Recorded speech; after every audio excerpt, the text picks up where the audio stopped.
Hello दोस्तों, तो स्वागत है हमारे रियल एजुकेशन चैनल पर। जैसे कि हम लोग पढ़ रहे थे इतिहास, और ये जो है तीसरा चैप्टर है, तीसरा वीडियो है इतिहास का।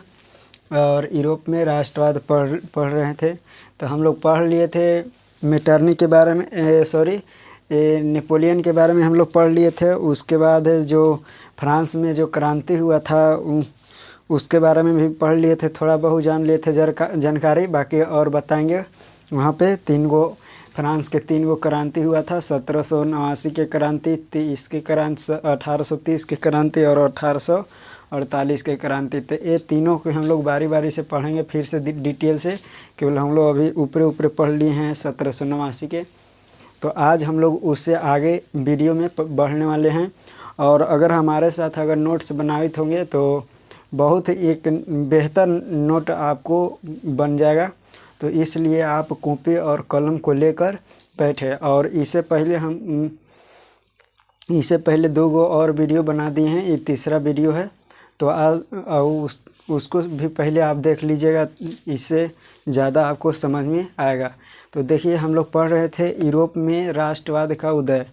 तो यूरोप में राष्ट्रवाद का उदय कैसे हुआ, किस तरह से हुआ, वहाँ पे के जो जनता थे वो किस तरह अपने देश के प्रति जागरूक हुए, अपने स्वतंत्रता के किस तरह से मांग किए। तो ये सारे हम लोग पढ़ रहे हैं। तो हम लोग सबसे पहले हम लोग जान लिए थे नेपोलियन का जो अंत कैसे हुआ, वो किस तरह से नेपोलियन ने किस तरह से राजा बना। और फिर उसका भी एक अंत हो जाता है, यानी उसको एक टापू पर ले जाकर और छोड़ दिया जाता है अकेला बिंदास। वहाँ पे उसको जो होता है 1821 ईस्वी में उसका मृत्यु हो जाता है। तो देखिए, हम लोग पढ़ रहे थे, आज हम लोग पढ़ने वाले हैं मेटरनिक युग के बारे में। हम लोग नेपोलियन युग के बारे में हम लोग पढ़ लिए थे। अब हम लोग पढ़ने वाले हैं मेटरनिक युग के बारे में। तो मेटरनिक युग बताइए कि मेटरनिक युग किसको कहेंगे। मेटरनिक युग देखिए, आप देख कर भी बता सकते हैं, यानी कमेंट कर सकते हैं। तो देखिए, हम लोग मेटरनिक युग किसको कहते हैं। तो जो 1815 है, 1848 के जो युग है उसी को मेटरनिक युग कहते हैं। क्या कहते हैं मेटरनिक युग किसको कहते हैं। तो 1815 से लेकर 1848 के युग को मेटरनिक युग कहते हैं। अब बताइए, 1915 से 1948 के युग है, इसको कोई किसके नाम से जाना जाता है, ये आप ज़रूर कमेंट कीजिएगा। कि अगर ये इसको पता होगा वो ज़रूर कमेंट कीजिएगा कि ये कौन से युग के नाम से जाना जाता है। तो आज हम लोग देखने वाले हैं मेटरनिक युग। तो मेटरनिक युग जैसे हम लोग जानते हैं कि जो 1789 में कौन था राजा। 1789 में कौन था बताइए। तो 1789 में था कौन। तो लुई 16वां, ठीक है। कौन था, 16वां था लुई 16वां। और लुई 14वां था, जो मैं एक गलत बता दिया था कि लुई 16वां कहा था कि मैं ही राज हूँ, ये गलत है। 14वां कहा था कि मैं ही राज हूँ, ठीक है। ये मैं ही राज हूँ, ये दर्शक से कहता था कि मैं ही राज हूँ, मेरा ही जो कानून है यही स्वीकार करना होगा। तो ये हम लोग जान लिए थे। तो ये लुई 16वां को हटा दिया गया। उसके बाद बताना है, आप ज़रूर कमेंट कीजिएगा। पिछला वीडियो में हम बताए थे 1799 में कौन राजा बना था, ये आप ज़रूर बताइएगा, कमेंट कीजिएगा। उसके बाद जो बना 1804 ईस्वी में बना नेपोलियन, ठीक है, नेपोलियन। लेकिन नेपोलियन भी ये धीरे धीरे अपना अधिकार जमाने लगा, ज़्यादा जमाने लगा। यानी जो है जर्मनी पर अपना कब्जा किए हुए थे, फ्रांस पर किया हुआ था। और धीरे धीरे इंग्लैंड, ब्रिटेन जो है, रूस, परसा, ये सारे चीज़ पर कब्जा करना चाह रहा था। इसके वजह से जो मित्र राष्ट्र थे, कौन थे मित्र राष्ट्र थे वो क्या किए। मित्र राष्ट्र के अंतर्गत 4 देश आते हैं। वो कौन आते हैं। तो देखिए, एक होता है ब्रिटेन थे, रूस थे, उसके बाद प्रसा था, और उसके बाद ऑस्ट्रिया था। तो ये 4 देश आया था, और इसी ने नेपोलियन को क्या कर दिया, अंत कर दिया। अब आ गया किसका युग, अब आ गया ये बना था, हाँ। लेकिन इसको जो अंत होता है, इसका अंत होता है 1815 में नेपोलियन ने एक वाटरलू का युद्ध होता है जिसमें नेपोलियन का अंत हो जाता है और ये इसको एक बिंदास टापू पर छोड़ दिया जाता है। और इसके बाद आता है मेटरनिख। तो अब हम लोग आगे पढ़ने वाले हैं मेटरनिख। तो आई होप पीछे वाला आपको याद हुआ होगा। अब वीडियो देखे होंगे तो आपको समझ में ज़्यादा आएगा, यानी सीरियल बाय सीरियल से आप देखते होंगे तो ज़्यादा समझ में आएगा। तो देखिए हम लोग पढ़ते हैं आज मेटरनिख युग के बारे में। तो मेटरनिख जो युग है यह देखिए यूरोप की विजय शक्तियाँ नेपोलियन के पतन के बाद, पतन मतलब कि उसको क्या कर दिया, हरा दिया यानी हटा दिया बाद 1815 में ऑस्ट्रिया के राजधानी वियना में एक सम्मेलन बुलाया जिसे वियना सम्मेलन के नाम से जाना जाता है। अब देखिए उसको क्या कर दिया, नेपोलियन हरा गया। कब उसका पतन होता है, तो 15 में पतन होता है। तो 15 में जैसे ही पतन होता है तो ऑस्ट्रिया के राजधानी कहाँ पे है, ऑस्ट्रिया के राजधानी कहाँ है, तो वियना। याद रखिएगा वियना में एक सम्मेलन बुलाया, क्या बुलाया, वियना सम्मेलन बुलाया जिसे वियना सम्मेलन के नाम से जाना जाता है। वियना में एक सम्मेलन बुलाया जिसे वियना सम्मेलन के नाम से जाना जाता है। इसको वियना कांग्रेस भी कहते हैं। वियना क्या कहते हैं, वियना कांग्रेस, ठीक है, कांग्रेस के नाम से भी जाना जाता है। किसको, तो वियना सम्मेलन को। वियना सम्मेलन कब हुआ था, तो याद रखिएगा यह हुआ था 1815 ईस्वी में। वियना सम्मेलन कब हुआ था, तो 1815 ईस्वी में। तो देखिए आप सारे चीज़ नोट करते जाइएगा। अब ऑब्जेक्टिव सब्जेक्टिव सभी चीज़ आपको एक नोट के रूप में तैयार हो जाएगा। तो देखिए हम लोग मेटरनिख के युग में सबसे पहले नेपोलियन को हरा दिया गया और 1815 में मेटरनिख ये अपना राज को संभालने लगा और वहाँ पे यूरोप की जो विजय प्राप्त किए, यूरोप में विजय प्राप्त किया और शक्तियाँ को नेपोलियन के पतन करके 1815 में ऑस्ट्रिया की राजधानी वियना में एक सम्मेलन बुलाया जिसे वियना सम्मेलन के नाम से जाना जाता है। वियना कांग्रेस भी इसको कहते हैं। ये कब हुआ था, तो 1815 ईस्वी में। याद रखिएगा वियना सम्मेलन की अध्यक्षता, यानी वियना सम्मेलन का अध्यक्षता कौन किया था, तो मेटरनिख, यानी कौन, मेटरनिख, ऑस्ट्रिया के चांसलर। कहेगा ऑस्ट्रिया के चांसलर कौन था, तो मेटरनिख। ऑस्ट्रिया के चांसलर कौन था या ऑस्ट्रिया का अध्यक्षता कौन किया था, तो अध्यक्षता यानी वियना सम्मेलन का अध्यक्षता, वियना सम्मेलन का अध्यक्षता कौन किया था, वियना सम्मेलन का अध्यक्षता कौन किया था, तो ऑस्ट्रिया के चांसलर, ठीक है। ऑस्ट्रिया के चांसलर कौन था, तो मेटरनिख। ऑस्ट्रिया के चांसलर कौन था, तो मेटरनिख। याद रखिए मेटरनिख प्रतिक्रियावादी शासक था। ये भी एक प्रतिक्रियावादी शासक था और प्रतिक्रियावादी भी पीछे समझा दिए हैं। अब देखिए मेटरनिख प्रतिक्रियावादी शासक था जिसका उद्देश्य था गणतंत्र का विरोध करना और राजतंत्र का पुनः स्थापना करना। देखिए गणतंत्र क्या होता है और राजतंत्र मतलब कि जिसमें राजा पूरा राज्य को संभालता है या अपने देश के अपने राज्य को संभालता है और कौन कहते हैं, राजतंत्र कहते हैं। और गणतंत्र मतलब कि लोग और तंत्र यानी तंत्र मतलब शासन, यानी जिसमें जनता का मतलब कि शासन हो, यानी जनता भी उसमें जनता का शासन होता है, यानी उसी को कहते हैं गणतंत्र। तो याद रखिएगा मेटरनिख प्रतिक्रियावादी शासक था जिसका उद्देश्य था गणतंत्र का विरोध करना और वो नहीं चाहता था कि ये जिसमें राजा यानी जो लोगों का सबसे ज़्यादा अधिकार रहे, ये के नहीं चाहता था, तो मेटरनिख नहीं चाहता था। याद रखिएगा ये मेटरनिख नहीं चाहता था, इसलिए ये क्या करता था, गणतंत्र को विरोध करता था और वहाँ पे राजतंत्र स्थापना करना चाहता था। जैसे देखिए सबसे पहले कहाँ पे, तो 1789 ईस्वी के पहले, 1789 के पहले क्या था, तो राजतंत्र था। याद रखिएगा क्या था, राजतंत्र। 1789 से 1815 में क्या रहा, तो गणतंत्र रहा। क्या रहा, गणतंत्र रहा। उसके बाद जब मेटरनिख आया तो मेटरनिख इसको भी विरोध किया और राजतंत्र ला दिया। क्या कर दिया, राजतंत्र ला दिया और 1848 में क्या हो जाता है, फिर राजतंत्र, बताएंगे आगे, वहाँ पे राजतंत्र हो जाता है। तो इस तरह से मेटरनिख ने अपना जो अधिकार है वहाँ पे धीरे धीरे कब्जा करने लगा। कौन कब्जा करने लगा?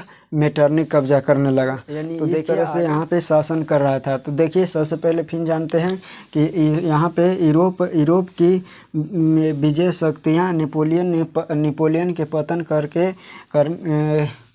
पतन के बाद 1815 में ऑस्ट्रिया के राजधानी वियना में एक सम्मेलन बुलवाया, जिसे वियना सम्मेलन के नाम से जाना जाता है। वियना सम्मेलन की अध्यक्षता ऑस्ट्रिया के चांसलर मेटरनिख ने की। मेटरनिख प्रतिक्रियावादी शासक था, जिसका उद्देश्य गणतंत्र का विरोध कर वहाँ पे राजतंत्र पुनः स्थापना करना चाहता था। तो यह था मेटरनिख का युग। इस तरह से मेटरनिख भी यहाँ पे अंत हो जाता है। और आगे देखिए जो वियना था, यहाँ पे एक सम्मेलन बुलाया था वियना सम्मेलन, ठीक है, वियना सम्मेलन, जिसको वियना कांग्रेस के नाम से भी जाना जाता है। तो वियना कांग्रेस किसको कहते हैं या वियना कांग्रेस किसको कहते हैं? तो ये याद रखिएगा कि वियना कांग्रेस किसको कहते हैं। तो जो नेपोलियन है, नेपोलियन को हराकर याद रखिएगा, नेपोलियन को हराकर मेटरनिख ने 1815 में ऑस्ट्रिया के राजधानी वियना में एक सम्मेलन बुलवाया, जिसे वियना सम्मेलन के नाम से जाना जाता है। याद रखिएगा, फिर से बोल देते हैं। नेपोलियन के पतन के बाद मेटरनिख 1815 ईस्वी में ऑस्ट्रिया के राजधानी वियना में एक सम्मेलन बुलवाया। उसे क्या कहते हैं? वियना सम्मेलन या वियना कांग्रेस। ये है वियना कांग्रेस को उसको कहा गया, यानी 2 नंबर में पूछेगा तो आप ज़रूर लिखिएगा। तो आगे हम लोग जानते हैं कि वियना कांग्रेस था, उसका उपलब्धियां क्या क्या था, ये भी 2 नंबर में पूछता है। तो आप इसको भी ध्यान से आप देखिएगा, बता रहे हैं। तो चलिए हम लोग देखते हैं कि जो मेटरनिख वियना कांग्रेस जो स्थापित किया था, उसका उपलब्धियां क्या क्या था। अगर कोई भी राजा अगर वहाँ पे बन जाता है ना, यानी कोई भी जिसका भी राजा के किसी राज्य का अधिकार आ जाता है, तो उसके मन में ना खुलबुली होने लगता है। उसी प्रकार से इसको भी जब मेटरनिख भी क्या था, मेटरनिख जैसी राजा बना ना, तो ये भी एक अपना अलग ही इतिहास रचने लगा। यानी ये भी उसी प्रकार से करने लगे, यानी उससे भी यह कट्टर था के। तो मेटरनिख भी अपना जो रणनीति अपनाने लगा, क्या करने लगा कि जो वियना था, वो वियना कांग्रेस की उपलब्धियां में सबसे पहले कि इसको छोटे छोटे राज्यों में इसको बांटना शुरू कर दिया।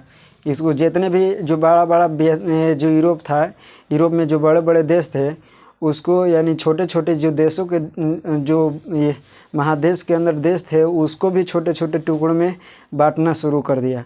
और बांटना शुरू कर दिया इसलिए ताकि उसको शासन करने में तनी अच्छा हो, यानी किसी पर अधिकार जमाने में अच्छा हो। तो अब देखिए इस उपलब्धियां में क्या क्या किया। सबसे पहले किया कि याद रखिएगा, और ये भी पूछता है 2 नंबर में पूछता है, हमेशा पूछता है कि वियना कांग्रेस के 2 उपलब्धियां को बताएं। तो 2 नंबर में पूछता है, जिसमें से 2 को ही लिखना होता है। ये 2 को लिखिए, ये 2 को लिखिए, या इसमें से 3 को तक, ज़्यादा से ज़्यादा 3 तक लिख दीजिए। तो इतना हम लोग लिख दिए हैं, और इसमें से केवल 2 ही बनाना होगा या 3 बनाना होगा। ऐसे तो अगर टाइम बचेगा तो आप सब भी बना सकते हैं, उससे कोई दिक्कत नहीं है। तो देखिए हम लोग उपलब्धियाँ, और आप किताब पढ़ते रहिएगा। किताब जब भी वीडियो देखिएगा तो किताब लेकर बैठिएगा, और चाहे तो पहले भी किताब पढ़ लीजिएगा। तो वहाँ पे जो वियना सम्मेलन बनाया, वियना कांग्रेस जो बनाया, उसका क्या उपलब्धियाँ था। तो इटली पर अपना प्रभाव स्थापित रखने के लिए मेटरनिख ने उसे कई राज्यों में विभाजित कर दिया। सबसे पहले कि वो क्या कर दिया, विभाजित कर दिया। किसको विभाजित कर दिया? इटली में।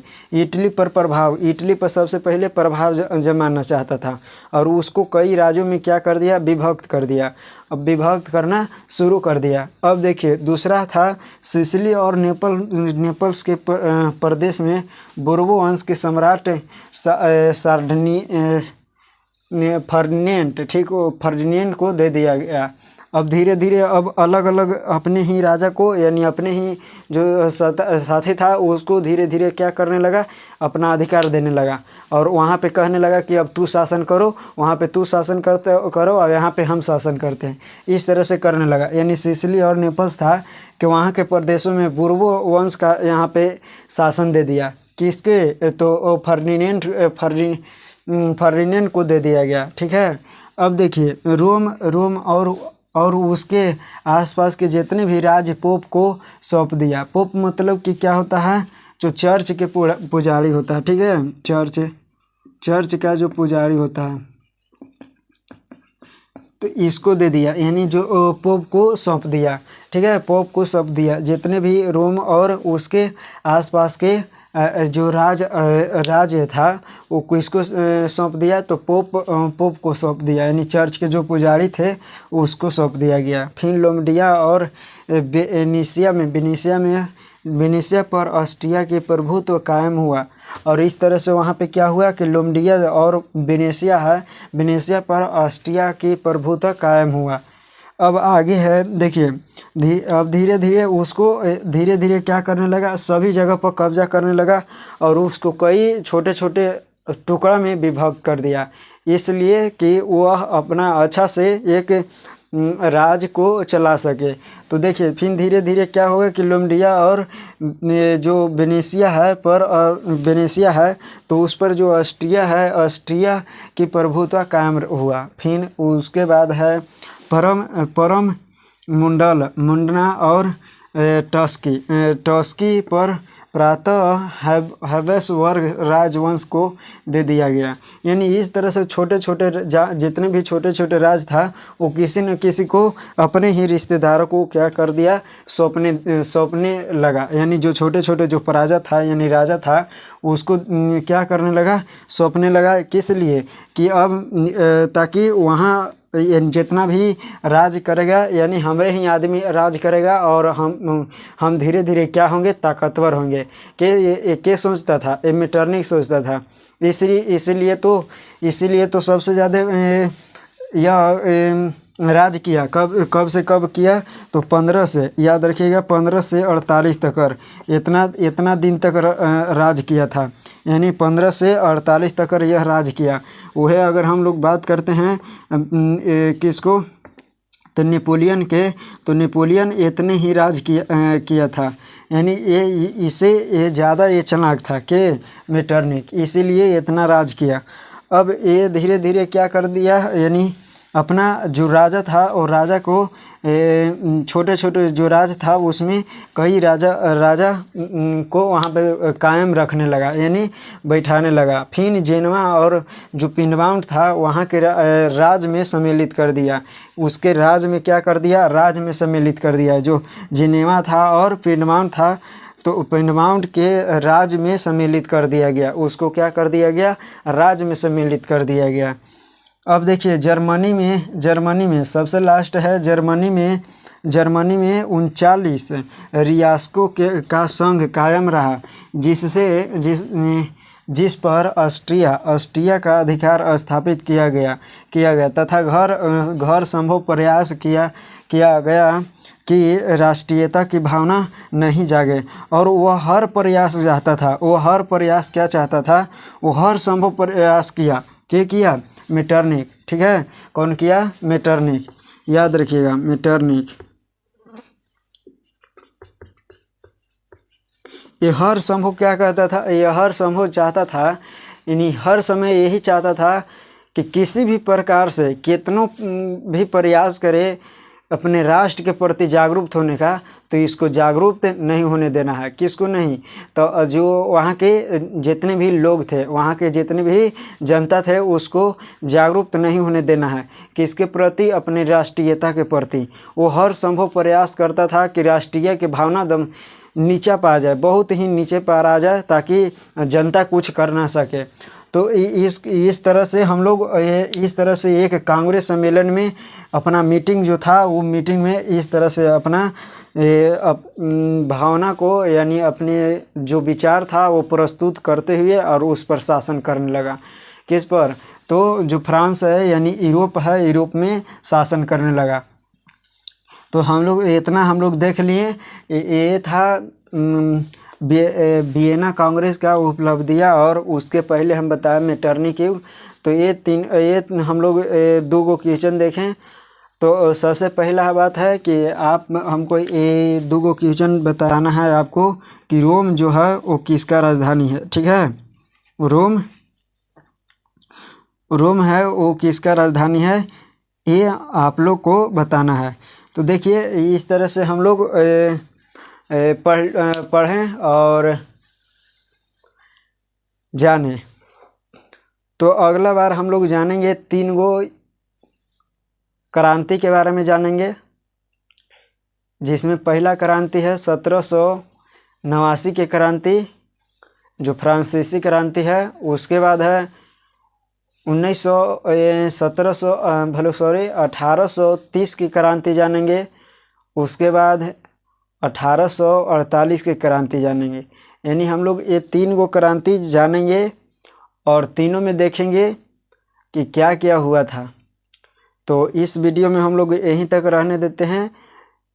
तो आप लोग जब भी आइएगा तो किताब पढ़ कर आइएगा, और जितने भी लिखवाएंगे तो आप नोट कर कीजिएगा, तभी आपको समझ में आएगा ज़्यादा, और याद आप ज़रूर कीजिएगा।